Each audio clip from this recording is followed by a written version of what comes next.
My name is Anita Lee and I am a director and writer at Brosis Films. I would just use any opportunity that I could to make little documentaries like on school events and like school camps and stuff. I would just edit it together myself. And then I did take some actual courses in camera essentials, and I did that at Metro Screen. I did a course then and that was really good. I think it was around that time that, I think it was my second year of teaching in my last school was when I actually applied for something at Metro Screen, which is where I did my first short film.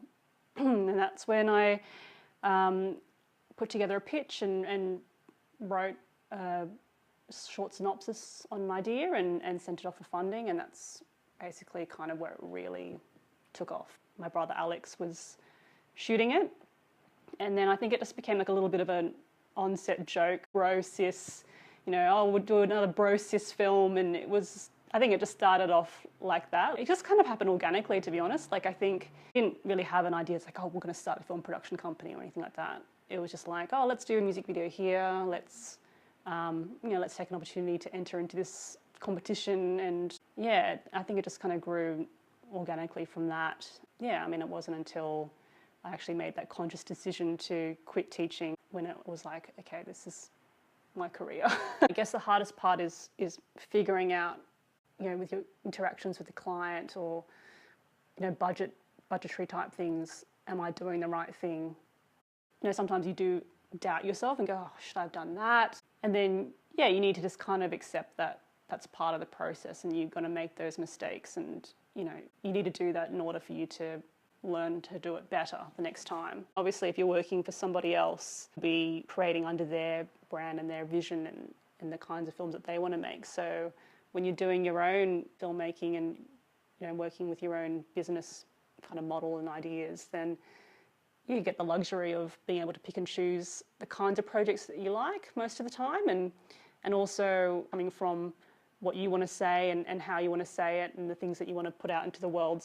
Because I think there's a lot of things that really help you be a good director. Like, I think empathy is really important. I mean, I'm obviously still learning a lot about what makes a good director, but I think being a good people person helps. Just being able to see the actor or actress as a real person and empathise with their process and collaborate. Being a good communicator and being able to collaborate with them on a kind of creative process. I think that's really important. It's also about being able to manage people as well. I mean, not only do you have to think about actors, but you also need to think about your team and the kind of energy that you're bringing onto the set as well. I mean, you don't want to make everyone feel tense or stressed on set. Like, that would, to me, I think would be really disastrous. I mean, I guess in terms of my own experience and what I'm seeing as something that needs to really happen in the film industry. I think a lot of that is to do with, creating more diverse stories and creating opportunities for filmmakers to be able to